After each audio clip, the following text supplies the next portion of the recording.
Hello everyone, welcome to CLAT prep. CLAT prep में आप सभी का स्वागत है। आज है 26 ऑफ द सितंबर 2024 और जैसा कि आपको पता है कि हम डेली न्यूज़ एनालिसिस करते हैं और उसके बाद 20 क्वेश्चंस की प्रैक्टिस भी करते हैं। तो चलिए उसी सीक्वेंस को कंटिन्यू करते हैं। आज का हमारा पहला क्वेश्चन है हमारे सामने।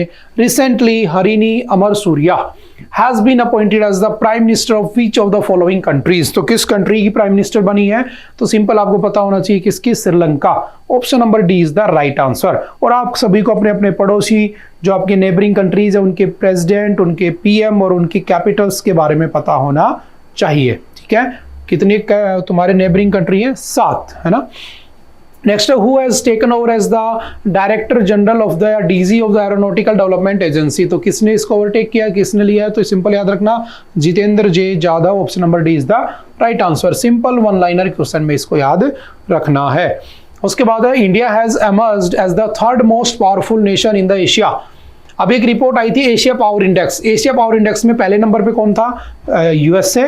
दूसरे नंबर पे कौन था? तो आपका चाइना। और उसके बाद तीसरे नंबर पे कौन था? इंडिया। तो किसको पास कर दिया हमने?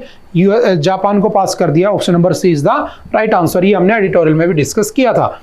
Which of the following world records has been set by planting more than 5 lakh saplings in an hour? Saplings होते हैं छोटे पेड़ों को कहते हैं, छोटे पौधों को। तो किसने किया इसको? तो सिंपल याद रखना, आपके जैसलमेर है ना। जैसलमेर के अंदर 1 घंटे के अंदर 5 लाख छोटे पेड़ पौधे लगाए गए हैं। इसने वर्ल्ड रिकॉर्ड बना दिया है। ठीक है, कहाँ पे है जैसलमेर? तो आप जानते हो, आप सभी का फेवरेट राजस्थान। उसके बाद in which of the following has prime minister Modi address the summit of the future. अभी एक समिट ऑफ द फ्यूचर हुई थी, कहाँ पे? तो सिंपल याद रखना, न्यूयॉर्क। और इसको इंडिया की तरफ से किसने इसको एड्रेस किया होता है? तो नरेंद्र दामोदर दास मोदी जी ने। Option number A is the right answer. ठीक है, उसके बाद चलते next. In which date did the make in India initiative complete 10 years. तो यानी कि ये भी पूछ सकता था मेक इन इंडिया कब चला था। तो मेक इन इंडिया आपका चला था 25 ऑफ द सितंबर 2014 और 25 ऑफ द सितंबर 2024 को उसको 10 साल पूरे हो जाएंगे। तो option number C is the right answer. ठीक है, उसके बाद चलते next. In which of the following cities Haifa Day was celebrated on the 23rd of the September? Haifa एक फेस्टिवल होता है, आप जानते हो ना। हाइफा डे कहां पर मनाया गया? तो सिंपल याद रखना, option number C New Delhi is the right answer. Under make in India, India has become the second largest manufacturer of which product in the world. कौन से प्रोडक्ट का सेकंड लार्जेस्ट मैन्युफैक्चरर बन चुका है इंडिया? तो याद रखना, मोबाइल फोन्स। पहले नंबर पे चाइना है। ठीक है, पहले नंबर पे चाइना है और दूसरे नंबर पे कौन बन चुका है? इंडिया बन चुका है। Option number B is the right answer. उसके बाद चलते next. Who among the following has been honoured with the global prestige awards in the UK parliament. किसको बनाया गया है? तो सिंपल याद रखना, आपका Vinod Bachchan. Option number D is the right answer. चलो मुझे कमेंट करके बताना।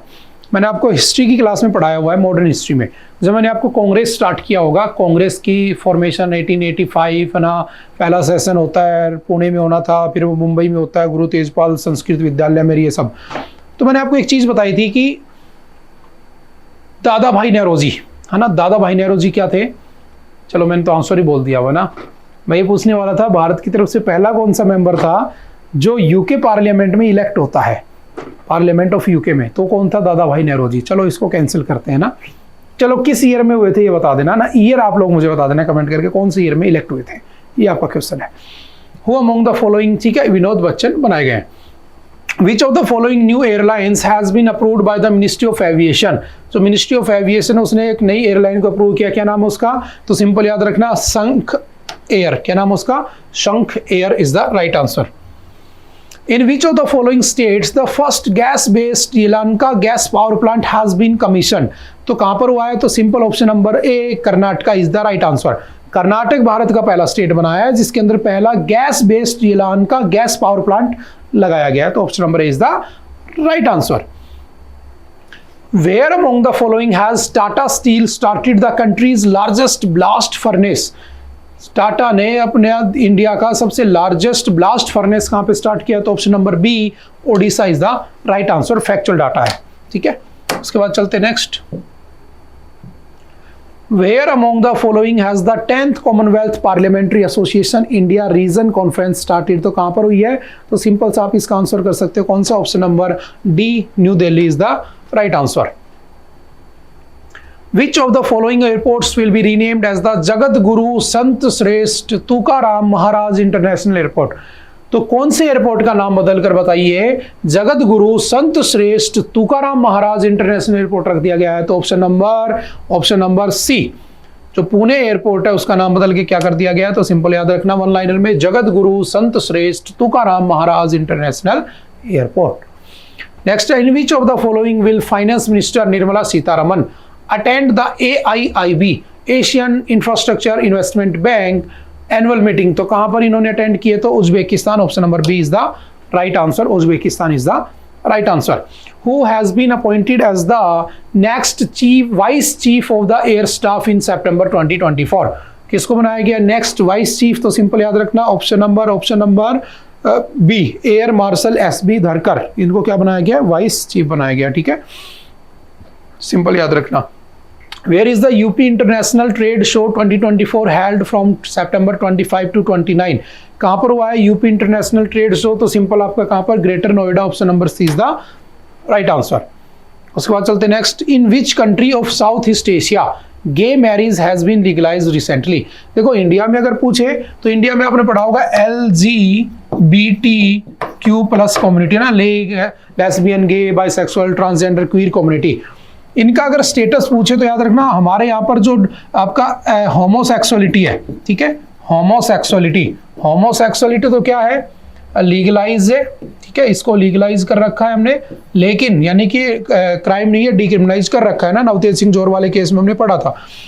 लेकिन अगर पूछे सेम सेक्स मैरिज, है ना, सेम सेक्स मैरिज जिसको गे मैरिज के नाम से कहा गया, ये सेम सेक्स मैरिज भारत में अलाउड नहीं है, क्योंकि शादी करना आर्टिकल 21 में आता है, right to marry, right to choose, जिससे शादी करना चाह कर सकते हो। लेकिन सुप्रीम कोर्ट ने इस केस में कहा कि नहीं, right to choose is not absolute, ये क्या नहीं है? एब्सोल्यूट नहीं है, और एब्सोल्यूट नहीं है तो तुमसे कभी भी छीना भी जा सकता है।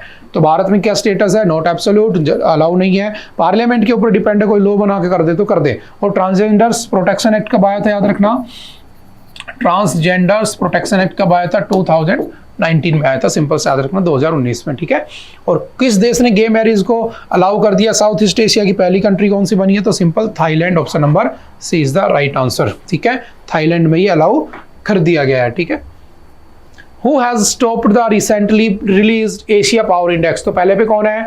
अमेरिका। ठीक है, अमेरिका, देन चाइना, फिर इंडिया उसका राइट आंसर। तीसरे पे इंडिया आ चुका है, हमने जापान को क्रॉस कर दिया है। Recently who has made a law to ban smartphones for the student? देखो सबसे अच्छा काम किया गया ना, कि जो स्टूडेंट है ना, बच्चे, उनके लिए स्मार्टफोन्स को बैन कर दिया गया। और होना भी ऐसा चाहिए ना, स्मार्टफोन को बैन कर देना, स्मार्टफोन को बैन कर देना चाहिए। ठीक है, उसके अलग पर्सपेक्टिव है, कुछ बेनिफिट भी है, कुछ नुकसान भी है, लेकिन 2% बच्चे बेनिफिट उठा पाते हैं, 98% बच्चे उसके नेगेटिव चीज़ों में चले जाते हैं। आप जानते हो बेहतर ये ना। अब क्या हुआ, क्योंकि आप भी तो 98% में होगे ना, तो सिंपल याद रखना किस देश ने इसको किया है? तो आपका कैलिफोर्निया ने इसको क्या किया है? स्टेट है, मतलब देश नहीं है, जिसने इसको बैन कर दिया, कैलिफोर्निया, US से। ठीक है, सिंपल याद रखना। उसके बाद चलते नेक्स्ट। आई थिंक आज के लिए इतना ही था। आई होप कि आपको बातें समझ में आई होंगी। फिर भी अगर कोई डाउट रहता है तो आप कमेंट करके पूछ सकते हैं। Okay, bye bye, have a nice day, मिलते हैं दोबारा से।